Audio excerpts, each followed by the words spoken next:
Hi hello everyone welcome to Shyam civil academy. ఈరోజు మనం GSWS ward planning and regulation సెక్రటరీకి సంబంధించి సిలబస్ గురించి డిస్కస్ చేసుకోవడానికి వచ్చాము. ఓకే, సో ఇప్పుడు మనం వెన్ కంపేర్ టు అంటే ward planning and regulation secretary అంటే టౌన్ ప్లానింగ్ అనే డిపార్ట్మెంట్లో డబ్ల్యూపీఆర్ఎస్ అనే పోస్ట్ ఉంటుందని చాలామంది తెలియదు. అంటే పంచాయతీకి వచ్చేసరికి పంచాయతీలో ఏవైతే కన్స్ట్రక్షన్ జరుగుతాయో వాటికి సంబంధించి పెద్ద పర్మిషన్స్ అనేవి అంత మ్యాండేటరీ కాదు. బట్ వేరాజ్ టౌన్స్లోకి వచ్చేసరికి టౌన్స్లో కానీ సిటీస్లో కానీ నగర పంచాయతీలో కానీ మీరు గుర్తుపెట్టుకోవాల్సింది ఏంటంటే ఖచ్చితంగా టౌన్ ప్లానింగ్ నుంచి building permissions as per the rules ప్రకారం జిఓఎంఎస్ నెంబర్ 119 ప్రకారం మనకి బిల్డింగ్స్ అనేవి కడుతున్నారా లేదా అనేది మనకి అవసరం అనమాట. అంటే ఖచ్చితంగా వాళ్ళ నుంచి టౌన్ ప్లానింగ్ వారి దగ్గర నుంచి పర్మిషన్ తీసుకుంటే అవసరం. ఒకవేళ అలా తీసుకోకపోతే కనుక ఖచ్చితంగా మనకి UC tax, unauthorised construction tax అనేది ప్రతి ఇయర్ కూడా మనకి యాడ్ అవుతూ ఉంటుంది ట్యాక్స్లో. సో అందుకని ఖచ్చితంగా మనం ప్లాన్ అనేది తీసుకోవాలి. సో అలాంటి ప్లాన్ ఇచ్చే డిపార్ట్మెంటే టౌన్ ప్లానింగ్ డిపార్ట్మెంట్. సో ఈ టౌన్ ప్లానింగ్ డిపార్ట్మెంట్కి సంబంధించిన అంటే గ్రౌండ్ లెవెల్లో ప్రతి వార్డులో కూడా ఒక ప్లానింగ్ సెక్రటరీ అనేది ఉండాలని గవర్నమెంట్ డిసైడ్ చేసి ward planning and regulation secretary grade 2 అనే పోస్ట్ని క్రియేట్ చేసింది, రైట్. సో ఇప్పుడు దీంట్కి సంబంధించి ఇది మనకి ముఖ్యంగా వచ్చేది వార్డ్ ప్లానింగ్ అండ్ సెక్రటరీ అనేది టౌన్ ప్లానింగ్ డిపార్ట్మెంట్లో వస్తుంది అనమాట. ఈ జాబ్ అనేది టౌన్ ప్లానింగ్ డిపార్ట్మెంట్లో ఉంటుంది. ఇందులో సిలబస్ అనేది వెన్ కంపేరిటివ్ అంటే మన ఇంజనీరింగ్ అసిస్టెంట్ కానీ అలాగే సర్వే యొక్క సిలబస్తో కంపేర్ చేసుకుంటే ఇవిస్లో మనం ఆల్రెడీ డిస్కస్ చేసుకున్నాం. సర్వే సిలబస్ అనేది equal to TSPSC TPBO. So అది ఎలాగో మన ఛానల్లో కవర్ అయిపోయింది. టీఎస్పీఎస్సీ టీపీబీఓకి సంబంధించిన సిలబస్ అనేది కంప్లీట్లీ అవైలబుల్గా ఉంది కాబట్టి సో సర్వేర్కి ఎవరైతే సర్వేర్ పోస్ట్ ప్రిపేర్ అవుతున్నారో వాళ్ళు ఈ సిలబస్ని యాజ్ ఇట్ ఈస్ ఫాలో అయిపోవచ్చు. ఎందుకంటే టీఎస్పీఎస్సీ టీపీబీఓ ప్లేలిస్ట్ ప్రిపేర్ అయినా సర్వేయింగ్ ప్రిపేర్ అయినా రెండు ఒకటే. సో అంటే సర్వేర్ పోస్ట్ ప్రిపేర్ అయినా విలేజ్ సర్వేర్ గ్రేడ్ 2కి టీఎస్పీఎస్సీ టీబీబీఓకి సేమ్ సిలబస్ కాబట్టి సో ఈ సబ్జెక్ట్స్ అనేవి ఆల్రెడీ కవర్ చేసేయడం జరిగింది మనం, ఓకే, మన ఛానల్ నుంచి. నెక్స్ట్ ఇంజనీరింగ్ సబ్జెక్ట్లో ఇంజనీరింగ్ అసిస్టెంట్ సబ్జెక్ట్స్లో ఎస్ఎంఓ ఎఫ్ఎం అనేది ఆల్మోస్ట్ మేజర్ సబ్జెక్ట్స్ అనేవి కవర్ అయిపోయినాయి. ఓకే, సో నెక్స్ట్ ఉన్న సబ్జెక్ట్స్ని కూడా మనం అంటే ఇందులో సర్వేయింగ్ ఉంది, సో అది ఆల్రెడీ ఇందులో కవర్ అవుతుంది. టీఎస్పీఎస్సీ టీబీబీఓలో సర్వేయింగ్ సబ్జెక్ట్ అని కవర్ అవుతుంది. నెక్స్ట్ మనకి ఇక్కడ బ్యాలెన్స్ ఉండేది ఓన్లీ ఆర్సీసీ, అలాగే ఆర్సీసీతో పాటు ఇంజనీరింగ్ మెకానిక్స్ అనేది, సో ఇంజనీరింగ్ మెకానిక్స్ అనేది కూడా ఉంది. సో ఆర్సీసీ, ఇంజనీరింగ్ మెకానిక్స్, ఇంకా సర్వేయింగ్ అనేది అందులో కవర్ అయిపోయింది కాబట్టి ప్రొడక్షన్ టెక్నాలజీ, ఇంకా ఈ 3 సబ్జెక్ట్స్ మనం కవర్ చేయాల్సి ఉంటుంది. వీటిని క్వాలిటీ ఇంప్రూవ్ చేసి మళ్ళీ అప్లోడ్ చేయాల్సిన అవసరం ఉంటుంది. నెక్స్ట్ టౌన్ ప్లానింగ్ అంటే ఇంజనీరింగ్ అసిస్టెంట్ సర్వేయర్ పోస్టులు అనేవి మోస్ట్లీ అంటే ఇక్కడ ఇంజనీరింగ్ అసిస్టెంట్తో పాటు ఎమ్యూనిటీ సెక్రటరీ ఉంటుంది. సో ఈ రెండింటికి కూడా కలిపి ఒకటే ఎగ్జామ్ పెడతారు మనం ఇచ్చిన ప్రిఫరెన్స్ బట్టి. మీరు ఒకవేళ అర్బన్లో ఉండాలనుకుంటే ఎమ్యూనిటీస్ పోస్ట్ పెట్టుకోవచ్చు, లేదు మనం విలేజ్లో ఉన్నాం అనుకుంటే ఇంజనీరింగ్ అసిస్టెంట్ పోస్ట్ అనేది ఫస్ట్ ప్రయారిటీగా పెట్టుకోవచ్చు, మనం ఉన్న ఏరియా బట్టి, మన లొకాలిటీ బట్టి. ఇన్ కేస్ మీరు ఓన్లీ మున్సిపాలిటీలోను అంటే సిటీస్లో మాత్రమే ఉందాం అనుకుంటారు, మీ దగ్గర ఉన్న సిటీల్లో టౌన్స్లో ఉందాం అనుకుంటారు, లేదంటే మీరు ఆల్రెడీ అర్బన్లోనే ఉంటారు, టౌన్లోనే ఉంటారు, అలాంటప్పుడు మీకు ఇలాంటి పోస్ట్ అనేది ఏదైతే ఈ టౌన్ ప్లానింగ్ సంబంధించిన పోస్ట్ అనేది ఓన్లీ మున్సిపాలిటీలో ఉంటుంది కాబట్టి సో మీకు ట్రాన్స్ఫర్ అయినా రేపొద్దున మున్సిపాలిటీస్కే ట్రాన్స్ఫర్ అవుతుంది కాబట్టి సో ఇది మోస్ట్లీ ఎవరైతే సిటీస్లో ఉందాం అనుకుంటున్నారో వాళ్ళకి ఇది బాగా ఉపయోగపడుద్ది. ఎవరైతే హౌస్ వైఫ్స్ ఉంటారో అంటే దగ్గరలోనే అంటే సిటీస్లో ఉండేవాళ్ళు ఎవరైతే ఉంటారో వాళ్ళకి దగ్గరలో కావాలి అనుకుంటే కనుక ఈ పోస్ట్ అనేది బాగా ఉపయోగపడుతుంది అనమాట, టౌన్ ప్లానింగ్ సంబంధించిన పోస్ట్ అనేది.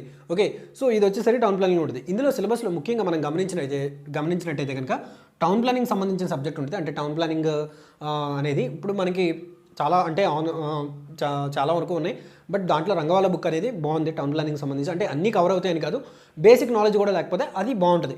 నెక్స్ట్ అర్బనైజేషన్ గురించి ఉంటుంది, అలాగే మాస్టర్ ప్లాన్ గురించి. మాస్టర్ ప్లాన్ అంటే ఏంటి, మాస్టర్ ప్లాన్ ఎందుకు గీస్తారు, మాస్టర్ ప్లాన్లో డిఫరెంట్ జోన్స్, రెగ్యులేషన్స్ అంటే ఏంటి, అలాగే మాస్టర్ ప్లాన్లో ఏ జోన్కి ఎలా ఇండికేట్ చేస్తాము, వాటి యొక్క ప్లానింగ్ అనేది ఎలా ఉండాలి, ఎక్కడ ఏ అంటే ఇండస్ట్రీస్ని ఎక్కడ ప్లేస్ చేయాలి, అలాగే పార్క్స్ ఎక్కడ ఉండాలి, అలాగే సినిమా హాల్స్ అంటే కమర్షియల్ ఏరియాస్ అనేది ఎక్కడ ఉండాలి, కమర్షియల్ ఏరియాస్లో ఎటువంటివి ప్రొహిబిటేట్ చేయాలి, అలాగే ఇండస్ట్రియల్ ఏరియాస్లో ఎటువంటి హజార్డస్ ఏరియాస్ అనేవి ఉంటాయి, సో వాటిలో ఏమి అలౌ చేయాలి, ఎక్కడి వరకు ప్లాన్ ఇవ్వాలి, ఒక మాస్టర్ ప్లాన్ అనేది ఎన్ని ఇయర్స్కి 20 ఇయర్స్ వరకు ఆ యొక్క డెవలప్మెంట్కి సరిపోయేలా ఉండాలా లేదా అనేది మాస్టర్ ప్లాన్ గురించి. అలాగే అర్బనైజేషన్ అవుతుంటే రోడ్స్ ఎలా డెవలప్ చేయాలి, అలాగే అక్కడ ఉండే జంక్షన్స్ కానీ అంటే రోడ్ డెవలప్మెంట్ ఇంప్రూవ్మెంట్స్ కానీ ఎలా చేయాలనేది కూడా అర్బనైజేషన్లో టాపిక్లో చదువుతాం అనమాట.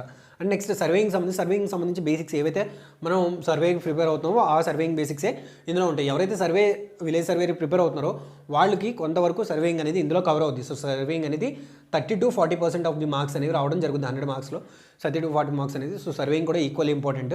ఓకే, నెక్స్ట్ వచ్చేసి జోనింగ్ రెగ్యులేషన్స్, బిల్డింగ్ కోడ్స్ అంటే మనకి ఎన్బీసీ నేషనల్ బిల్డింగ్ కోడ్ ఉంటుంది కదా, అది స్పెసిఫై చేసిన సైజెస్, దానికి సంబంధించిన సైజెస్, అలాగే జోనింగ్ రెగ్యులేషన్స్ అంటే ఏ జోన్లో ఏ ఉండాలి, ఏ జోన్ కంటే మనం సిటీస్ని ఎలా డివైడ్ చేస్తాం అంటే మెట్రోపాలిటన్ సిటీ అంటే ఏంటి, నార్మల్ టౌన్ అనేది టౌన్ అని ఎలా అంటాం, ఒక దాన్ని ఇన్ కేస్ గ్రేటర్ మున్సిపాలిటీ అనాలంటే ఎంతమంది జనాభా ఉండాలి, మున్సిపాలిటీ అంటే ఎంతమంది జనాభా ఉండాలి, అలాగే ఏ రోడ్ అనేది ఎంత విడుతు ఉండాలి, క్యారేజ్ వే ఎంత ఉండాలి. సో ఇలాంటివన్నీ కూడా ఈ జోనింగ్ రెగ్యులేషన్స్ అండ్ బిల్డింగ్ కోడ్లో డిస్కస్ చేసుకోవడం జరుగుతుంది. దీని యొక్క కంప్లీట్ సిలబస్ అంటే ఈ సిలబస్ అనేది కంప్లీట్గా ఎక్కడ అవైలబుల్గా లేదు, బట్ దీనికి సంబంధించి కోచింగ్ కూడా చాలామంది ఇవ్వట్లేదు.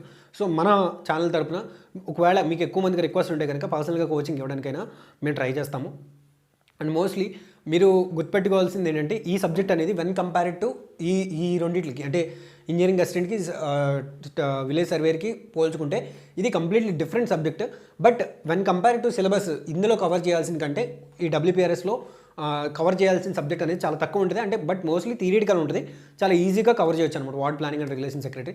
సో దానికి సంబంధించి మీరు ఏమైనా పర్సనల్గా కోచింగ్ కావాలంటే కనుక మీరు మమ్మల్ని కాంటాక్ట్ అవ్వచ్చు. సో మేము వచ్చిన బ్యాచ్ మెంబర్స్ బట్టి సో మేము సపరేట్గా కోచింగ్ ఏమైనా ప్లాన్ చేయాలంటే ప్లాన్ చేస్తాము. అంటే చాలామంది కోచింగ్ ఉందా లేదని అడుగుతున్నారు కాబట్టి సో మేము సపరేట్గా ఏమైనా వీడియో క్లాసెస్ తీసుకోవాలంటే తీసుకుంటాం. లేదు అలా తక్కువ మంది ఉన్నప్పుడు మేము ఆన్లైన్లోనే మోస్ట్లీ క్లాసెస్ అంటే ఇంజనీరింగ్ అసిస్టెంట్లో కొన్ని సబ్జెక్ట్స్ ఉన్నాయి కదా, అవి కవర్ చేస్తున్నప్పుడు ఇవి కొంచెం ల్యాగ్ అవ్వచ్చు. సార్ లేదు మాకు సపరేట్గా కావాలంటే మోస్ట్లీ మేము అది కూడా ఇవ్వడానికి మా తరపు నుంచి మేము ట్రై చేస్తాము, అలాగే మెటీరియల్ కూడా ప్రొవైడ్ చేయడానికి. సో క్లాసెస్ కూడా ఆన్లైన్లో అవైలబుల్గా ఉంటాయి. మీకు పర్సనల్గా కావాలంటే అంటే కోచింగ్ ఎక్కువ మందికి కోచింగ్ కావాలంటే కోచింగ్ ఇస్తాము. లేదు కొంచెం లేట్ అయినా పర్లేదు అంటే ముందు ఇంజనీరింగ్ అసిస్టెంట్ అయిపోయిన తర్వాత టౌన్ ప్లానింగ్ స్టార్ట్ చేయండి అంటే మేము అలా కూడా వార్డ్ ప్లానింగ్ అండ్ రెగ్యులేషన్ సంబంధించిన సిలబస్ కూడా మేము తర్వాత సిరీస్ ఆఫ్ క్లాసెస్లో కవర్ చేసుకోవడం జరుగుద్ది. ఓకే, సో ఇప్పుడు దీనికి సంబంధించిన కంప్లీట్ ఏదైతే ఉందో సో ఆ సిలబస్ మొత్తాన్ని ఇప్పుడు మనం ఒకసారి చూద్దాం. అంటే పేపర్ ప్యాటర్న్ అలాగే ఏమేమి టాపిక్స్ ఉన్నాయనేది కూడా దాని గురించి డీటెయిల్గా డిస్కస్ చేసుకుందాం. ఓకే, సో ఇది మనకి వార్డ్ ప్లానింగ్ అండ్ రెగ్యులేషన్ సెక్రటరీకి గ్రేడ్ 2 సంబంధించిన సిలబస్. సో ఇక్కడ చూసినట్టయితే ఫస్ట్ ప్యాటర్న్ గమనించినట్టయితే syllabus for technical post ward planning and regulation secretary.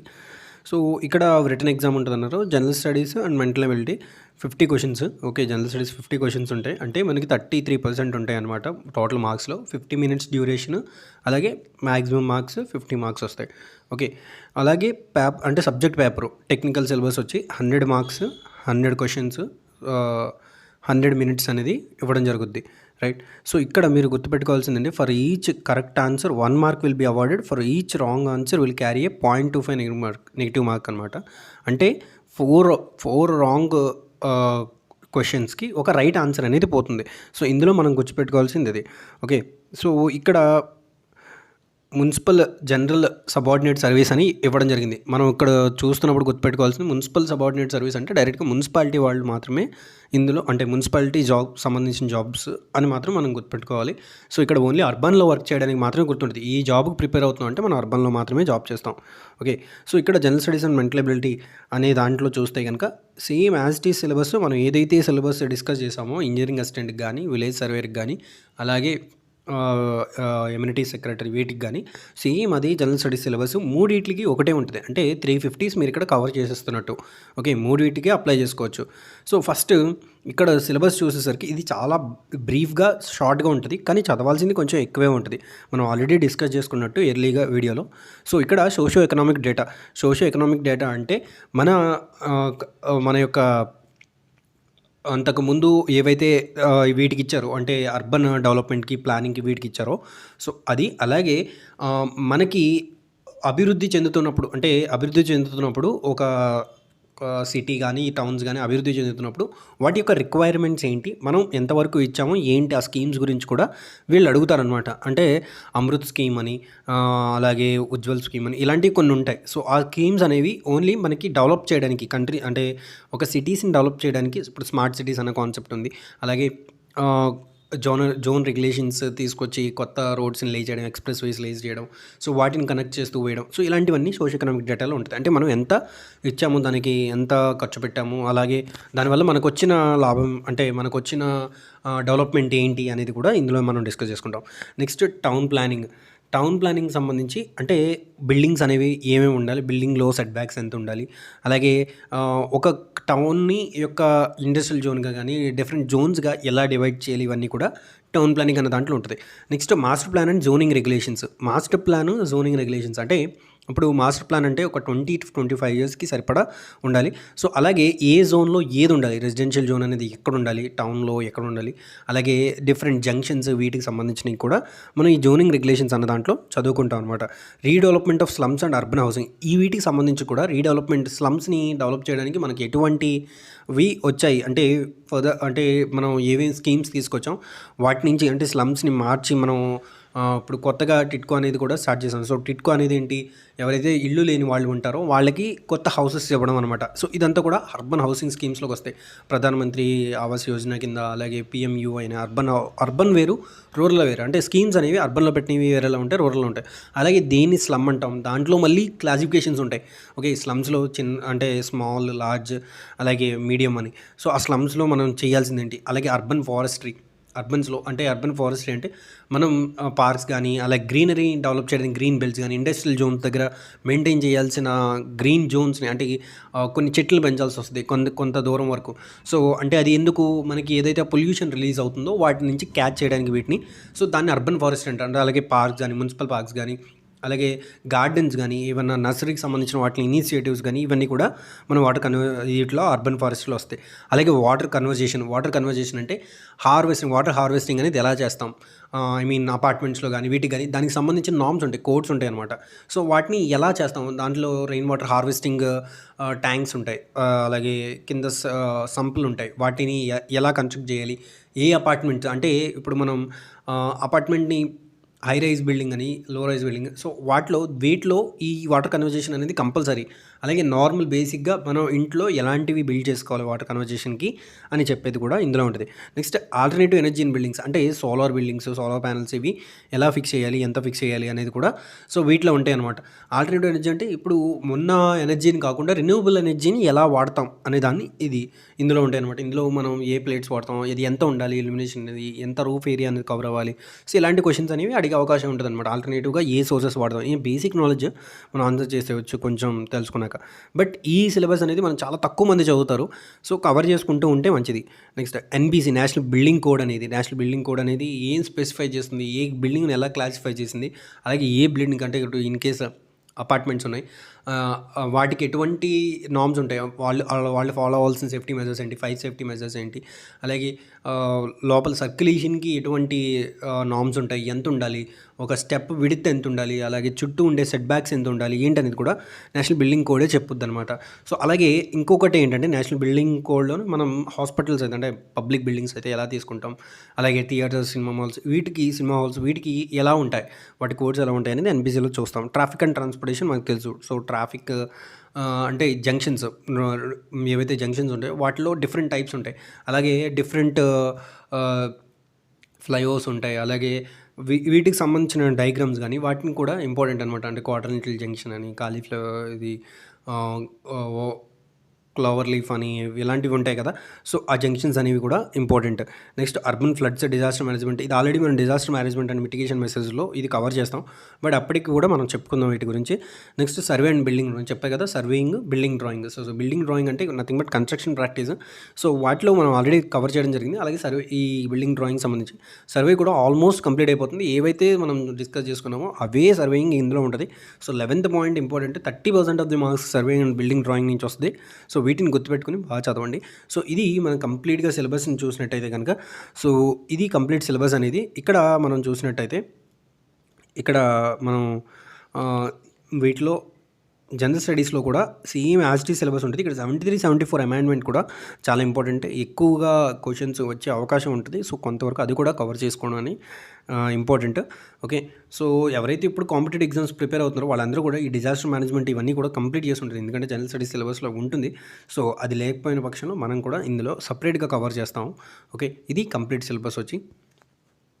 Syllabus అంతా చూసాం కదా. సో సిలబస్లో మనం చాలా ఇంపార్టెంట్ పాయింట్స్ ఏవైతే కవర్ చేయాలో వాటిలన్నింటినీ కూడా మీరు ఆల్రెడీ తీసుకుని ఉంచుకోండి. సో దానికి సంబంధించిన మెటీరియల్ కూడా మేము ప్రొవైడ్ చేయడానికి ట్రై చేస్తాము. ఓకే, సో మీరు గుర్తుపెట్టుకోవాల్సింది ఏంటంటే ఇక్కడ మన టార్గెట్ అనేది 100+ ఉండాలి. అంటే అంతకు ముందు జాబుల్లాగా అంటే ఇప్పుడు అన్ని ఎక్కువ లేవు. ఓకే, సో మనకి జోన్లో అంతకుముందు చాలా తక్కువ మార్కులు వచ్చినా కానీ జాబ్ వచ్చింది. బట్ ఇప్పుడు జిఎస్డబ్ల్యూఎస్కి కాంపిటీషన్ ఖచ్చితంగా ఎక్కువ ఉంటుంది, ఎందుకంటే రెగ్యులరైజ్ చేశారు కాబట్టి.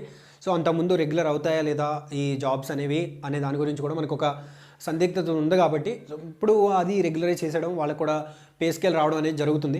ఓకే, సో అందుకని దీనికి కాంపిటీషన్ ఉంటుంది. ఎందుకంటే ఏ గవర్నమెంట్ జాబ్ లేనప్పుడు సో ఏదో ఒక జాబ్ ఉండడం అనేది మంచిది. ఎందుకంటే మళ్ళీ 2024లో ఎలక్షన్స్ వస్తున్నాయి. సో 24 ఎలక్షన్ అంటే ఎలక్షన్ 2024 అంతా ఎలక్షన్ కూడా రన్నింగ్లో ఉంటుంది. సో ఎటువంటి నోటిఫికేషన్స్ అనేవి ఉండవు. సో ఇది లాస్ట్ నోటిఫికేషన్ ఏపీ వాళ్ళకి నేను అనుకునేది పర్సనల్గా. బట్ అంటే ఇదే లాస్ట్ అని నేను చెప్పలేను, కానీ మోస్ట్లీ మన సిచ్యువేషన్స్ చూస్తే అలాగే ఉన్నాయి. ఎందుకంటే 2023 ఆల్రెడీ వేర్ ఆన్ టు మార్చ్లోకి వచ్చామంటే సో ఎగ్జామ్ పెట్టి నోటిఫికేషన్ రిలీజ్ చేసి ఒక 8 to 7 months అనేవి ఈజీగా ప్రాసెస్ అనేది తీసేసుకుంటుంది. సో అందుకని 2024లో నోటిఫికేషన్ ఎక్స్పెక్ట్ చేయడం అనేది ఉండదు. సో అందుకని మన టార్గెట్ అనేది దీనికి 100+ ఉండాలి. అలాగే ప్రిపరేషన్ స్ట్రాటజీ ఎలా ఉండాలి, ఏ సబ్జెక్ట్స్ ఎక్కువ ఫోకస్ చేయాలి, ఏ క్వశ్చన్స్ ఎక్కువ కవర్ చేయాలి, ఏ క్వశ్చన్స్ ప్రాక్టీస్ చేయాలి అనేది కూడా మేము మా తరపు నుంచి మీకు ఇవ్వడానికి ప్రయత్నిస్తాము. ఓకే, సో ఒకవేళ ఇలాంటి ఇంపార్టెంట్ కంటెంట్ మిస్ అవ్వకూడదు, ఇలాంటి ఫ్రీ క్లాసెస్ మిస్ అవ్వకూడదు అనుకుంటే కనుక ఖచ్చితంగా ఛానల్ సబ్స్క్రైబ్ చేసుకోండి. అలాగే ఈ కంటెంట్ యూస్ఫుల్ అనిపిస్తుంది మీ ఫ్రెండ్స్ ఎవరైతే ప్రిపేర్ అవుతున్నారో అంటే వర్కింగ్ ఎంప్లాయీస్ కానీ, అలాగే వర్కింగ్ ఉమెన్ కానీ, అలాగే హౌస్ వైఫ్స్ కానీ, అలాగే ఎవరైనా కాలేజీలో ఉన్న అంటే ఈ డిప్లొమా కూడా ఎలిజిబులే కాబట్టి దీనికి. సో డిప్లొమా స్టూడెంట్స్ కూడా ఎవరైతే చదువుతున్నారో డిప్లొమా అదే బీటెక్లో డిప్లొమా చేసిన వాళ్ళు ఉన్నారో వాళ్ళకి కూడా షేర్ చేయండి. ఈ కంటెంట్ అనేది యూస్ఫుల్ అనిపిస్తుంది. ఓకే, సో వాళ్ళకి ఉపయోగపడుతుంది. అంటే కెరియర్లో హెల్ప్ చేయడం కంటే అంతకు మించి బెస్ట్ థింగ్ ఏమి ఉండదు కదా. సో నాలెడ్జ్ షేర్ చేయడం కంటే so try to refer your friends. In case మీకు ఈ కంటెంట్ నచ్చినట్టయితే కనుక మా వీడియోని కూడా లైక్ చేయండి. Thank you guys, thank you very much.